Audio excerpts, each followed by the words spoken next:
gani naga auren soyayya. Yau an daura ina amarya ce mata ga ango a bakin kofa ya zo ya bude fuska. Dan kallanta ya zama kamar al'ada shi a gurinsa tunda aure babban bauta ne. In an raya kun ga lada ban san karshe ba, babbar sunna masu karyar cewa an fasa. To an daura kun yi karya dama kun saba da abun kunya. Ga amarya ga ango mu kam muna yin waka inda an kai auren soyayya. Sai mun leka yanzu kun dau sabon alƙibla na hangen nesa in yace kar da kice a. To dan Allah ka ji ango kai ma saurara sai ka duba tun da mata an ce raunin su ba ƙarya ba, babu zaki ango ba duka. Mata ta ka ta zamo matan kar aljanna ce a gidanka yanzu rana dai tuni ta nuna. Yau kun ganta an yi aure auren soyayya ba da fushi ba.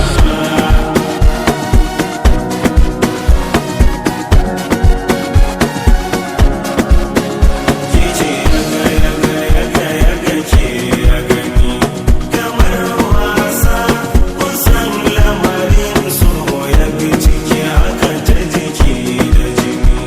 Ango da amarya burin su su gan su suna rawa rawa irin juyin dan mazari. Yau ranar ku ce to ku sha shagalin ku maza maza maza ango ta ko gida. Baka baka baka amarya ganin ka take so. Biki liki liki aka ce amarya, biki biki biki zo ku je ɗaukar hoto da ango. Rana rana ta zo shi kenan gidan angon ki zaki je ki canza ki sauka. Allah shi ke iko ganne ganne ganne kar su miki amarya.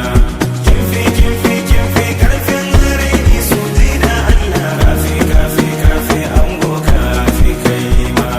Kafi kafi kafi karfin raini wallahi ango.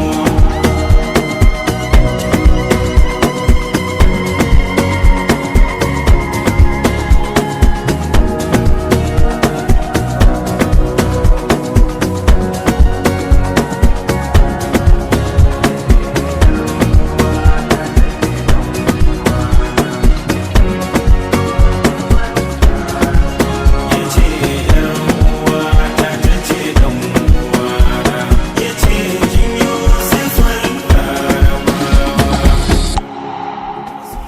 Masu karyar cewa